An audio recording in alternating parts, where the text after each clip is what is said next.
रस्साकशी तो ऊपर के बड़े नेताओं में और योगी आदित्यनाथ जी से चल रही है।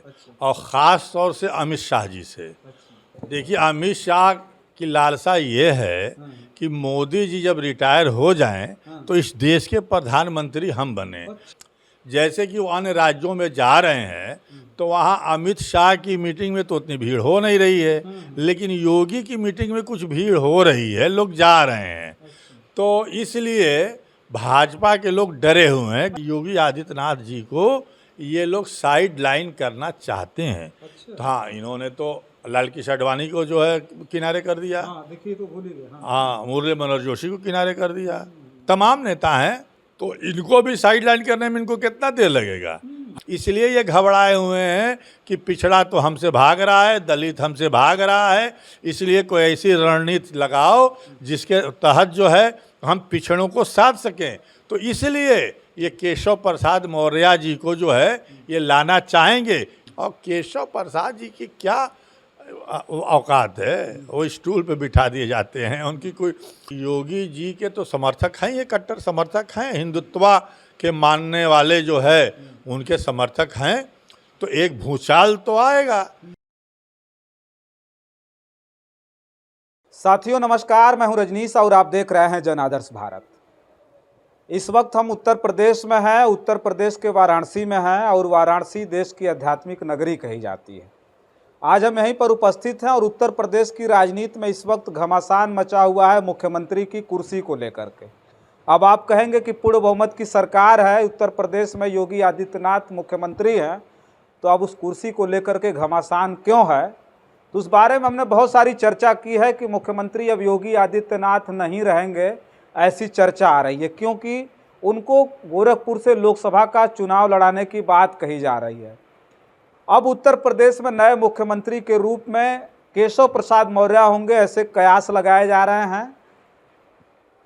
बहुत सारे लोग तो ये भी कह रहे हैं कि योगी आदित्यनाथ को हटाना इतना आसान नहीं है, लेकिन आप सभी लोग बहुत अच्छी तरह से जानते होंगे कि बड़े बड़े नेताओं को किस तरह से साइड लाइन किया गया है। हमने बहुत सारे उदाहरण भी दिए थे कि येदियुरप्पा और विजय रूपाणी, उसके साथ साथ देवेंद्र फडणवीस के साथ जो हुआ वो किसी से छुपा नहीं है। ठीक उसी तरह से योगी आदित्यनाथ जी के भी साथ होने जा रहा है, जिस पर चर्चा करने के लिए हमारे साथ समाजवादी पार्टी के वरिष्ठ नेता और इस उत्तर प्रदेश के कद्दावर नेताओं में गिने जाने वाले अतहर जमाल लारी साहब हैं। उनसे आज चर्चा करेंगे। बहुत बहुत स्वागत है आपका। आपका भी बहुत बहुत स्वागत है। आपके शो को देखने वाले लोगों का भी स्वागत है। क्या कहेंगे, क्या प्रतिक्रिया है? समाजवादी पार्टी हमेशा योगी बाबा पर अटैकिंग रहती थी, हमेशा केशव प्रसाद मौर्य पर मतलब लोग चढ़े रहते थे। आज तख्ता पलट होने जा रहा है, योगी आदित्यनाथ को साइड लाइन करने की बात कही जा रही है, ऐसी खबर आ रही है। क्या प्रतिक्रिया है आप?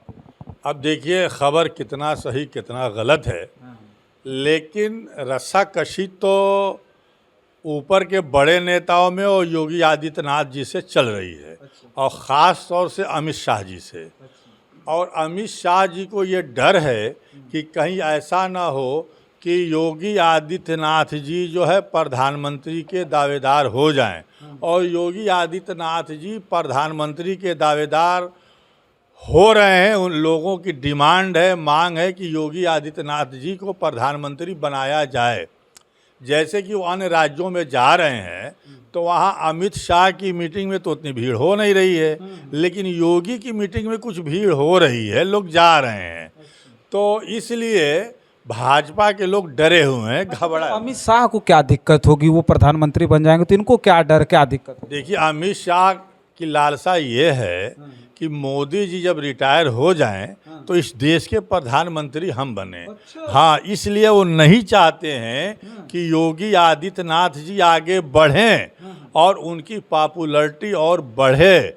और उत्तर प्रदेश में उनकी पॉपुलैरिटी जो है ख़ास तौर से हिंदू संगठनों में, विश्व हिंदू परिषद, आरएसएस वगैरह में जो है, जनता में भले पॉपुलैरिटी ना हो, लेकिन इनके जो संगठन हैं उसमें इनकी पॉपुलैरिटी बढ़ रही है। इसलिए लोग घबराए हुए हैं। योगी आदित्यनाथ जी को ये लोग साइड लाइन करना चाहते हैं। तो हाँ, इन्होंने तो लाल कृष्ण आडवाणी को जो है किनारे कर दिया, देखिए तो भूल ही गए। हाँ मुरली मनोहर जोशी को किनारे कर दिया, तमाम नेता हैं अच्छा, शीर्ष के जो चोटी के नेता थे उनको साइड लाइन तक इन्होंने कर दिया। उन्होंने कर दिया, तो इनको भी साइड लाइन करने में इनको कितना देर लगेगा।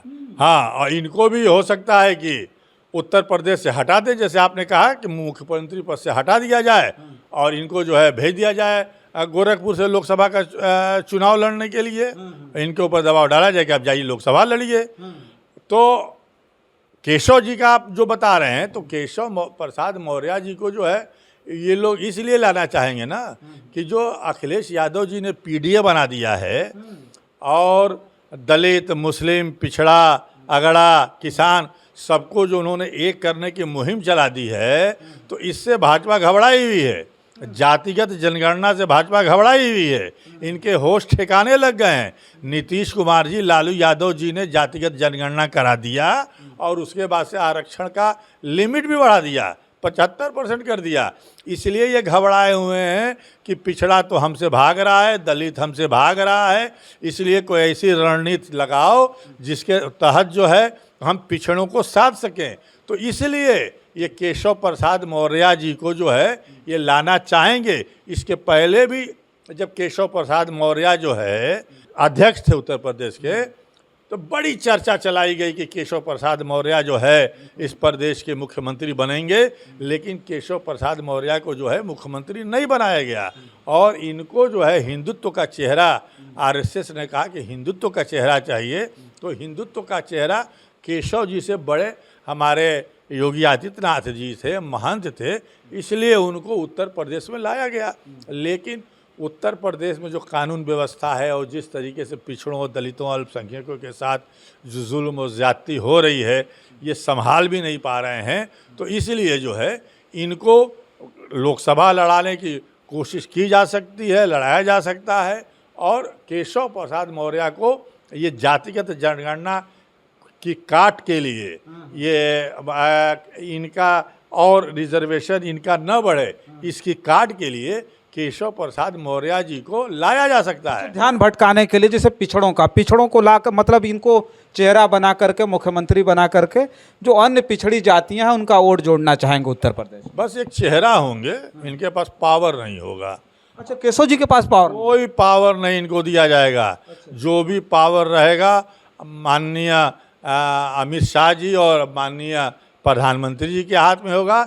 इनको पावर नहीं दिया जाएगा। ये है कि एक मुखौटा के रूप में दिखाने के लिए कि हमने पिछड़ा बना दिया है और पिछड़ों को किसी तरीके से पोलराइज किया जाए, क्योंकि पिछड़ा इनका साथ छोड़ के भाग रहा है, इस जातिगत जनगणना कराने के लिए तैयार नहीं है। हमारे प्रधानमंत्री जी कहते हैं कि देश में सिर्फ एक जात है गरीब, एक जात गरीब, और खुद बोलते हैं कि हम ओबीसी के हैं, इसलिए लोग हमको पचा नहीं पा रहे हैं, अपनी जात बताएंगे। और जो है जब जाति जनगणना की बात होगी, आरक्षण बढ़ाने की बात होगी, तो ये कहेंगे कि जो है इस देश में जो है जाति है ही नहीं है, गरीब जाति है।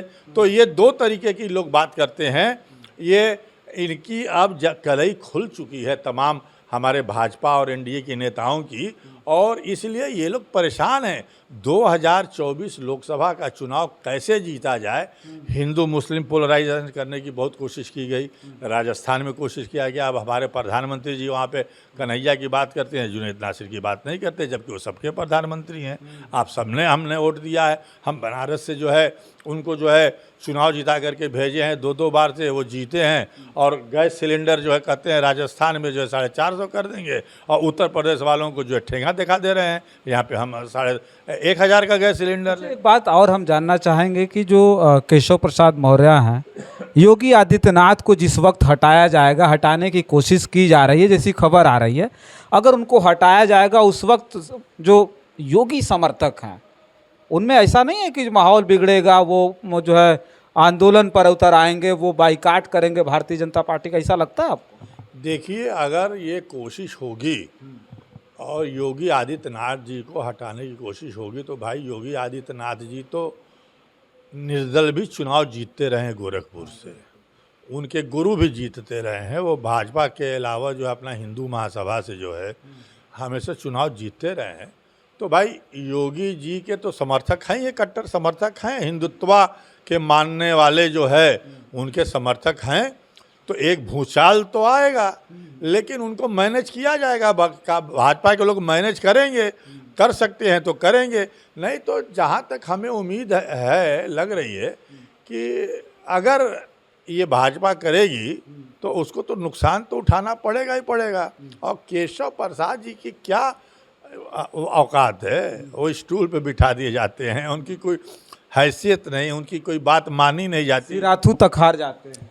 अरे भाई पल्लवी पटेल से सिराथू हार गए ना, तो कैसे वो मुख्यमंत्री बन जाएंगे और वो जो है जनता उनके कहने पे आ जाएगी?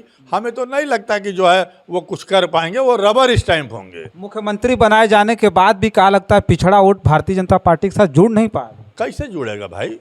आप जातिगत जनगणना कराओगे नहीं? भाजपा हमेशा जातिगत जनगणना खराब रही है। मतलब पिछड़ी की तो बातें नहीं कर पाएंगे केशव प्रसाद। हमेशा भाजपा ने ही जब मंडल कमीशन की रिपोर्ट लागू किया वीपी सिंह ने, तो भाजपा ने ही तो विरोध किया पूरे देश में। आत्मदाह हुए लोग, अपने को जलाए और क्या क्या नहीं हुआ, तो सब भाजपा के लोग ही किए ना। तो जनता तो जानती है। उसी मंडल कमीशन की रिपोर्ट आने के बाद कमंडल यात्रा निकल गई, तो ये तमाम चीज़ें जो हुई हैं तो जनता तो सब देख रही है ना। जनता जो है सब देख रही है, तो जनता जो है इस बात को समझ रही है। और ऐसा नहीं है कि जो है इनके जो है उसमें जो है वो कहीं से आ जाएगी। जो है बाकावे में अगर एक केशव प्रसाद मौर्य को बना दे, चाहे वो ओम प्रकाश राजभर को ले लें, हाँ, कोई उससे फर्क पड़ने वाला नहीं है। ओम प्रकाश राजभर को भी जनता जान गई है और कोई इसका फर्क पड़ने वाला नहीं है। वो किसी भी को ले लें, तमाम ऐसे ऐसे दल को अपने गठबंधन में लिए हैं जिनका ना जिला पंचायत सदस्य है, ना ब्लॉक प्रमुख है, ऐसे लोग भी इनके गठबंधन में हैं। अब इनके गठबंधन में तो ईडी, सीबीआई और इनकम टैक्स भी है, तो इसका भी ये हवा खड़ा कर रहे हैं और लोगों को गिरफ्तार कर रहे हैं, अपोजिशन को बंद कर रहे हैं। तो ये सब करेंगे लोग 2024 चुनाव जीतने के लिए, लेकिन बड़ा आसान नहीं है। इंडिया गठबंधन इस बार आएगा। हमको बहुत बहुत शुक्रिया। देखिए, हम चर्चा कर रहे थे, हमारे साथ समाजवादी पार्टी के वरिष्ठ नेता, और मुझे लगता है कि पूर्वांचल में बड़ी दमदारी से समाजवादी पार्टी का पक्ष रखने वाले हमारे साथ बहुत बड़ा मुस्लिम चेहरा अतहर जमाल लारी साहब थे, जिनसे हम चर्चा कर रहे थे। हालांकि ये जो चर्चा है केशव प्रसाद मौर्य और योगी आदित्यनाथ के बीच कुर्सी को लेकर के, जो झगड़ा है अमित शाह और योगी आदित्यनाथ के बीच, वो काफ़ी ज़्यादा चर्चाओं में है। बस हम इस खबर में इतना ही, तमाम और खबरें लेकर आके आपके बीच में उपस्थित होंगे और इस पर हमारी नज़र बनी हुई है, उस पर चर्चा लगातार करके आपके बीच में भेजने का प्रयास करेंगे। तब तक के लिए आप देखते रहिए जन आदर्श भारत। मैं हूँ रजनीश, बहुत बहुत धन्यवाद।